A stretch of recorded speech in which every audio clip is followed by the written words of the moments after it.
Τελευταία μέρα των εκδηλώσεων Χριστούγεννα του κόσμου και μια ακόμα δράση νεολαίας του λογισμού. Το κυνήγι του κρυμμένου θησαυρού. Πείτε μας δύο λόγια για το παιχνίδι. Λοιπόν, όπως και κάθε παιχνίδι κρυμμένου θησαυρού, έχει διδακτικό καταρχήν χαρακτήρα. Δηλαδή, τα παιδιά μπορούν να οξύνουν τη σκέψη τους, να κάτσουν να λύσουν γρίφους. Έχουμε πολύ κλασικά παιχνίδια μέσα στους γρίφους. Έχουμε πέταμα μπάλας, έχουμε κουτσό, έχουμε λύσιμο σταυρόλεξου.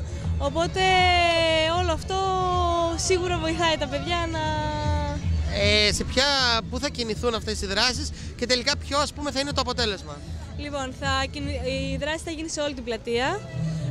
Υπάρχουν κρυμμένοι γρίφοι, θα πρέπει να τους λύσουν τα παιδιά. Τους στέλνουμε σε διάφορα σημεία πάνω στην πλατεία, ξεκινώντας όλοι από εδώ από τη γραμματεία. Θα μας πείτε και το μυστικό τελικά πού θα καταλήξουν τα παιδιά και τι ακριβώς θα βρούνε? Αυτό, να το παίξετε, να έρθετε όλοι να το παίξετε για να το βρείτε μόνοι σας. Ελπίζω να το μάθουμε σύντομα.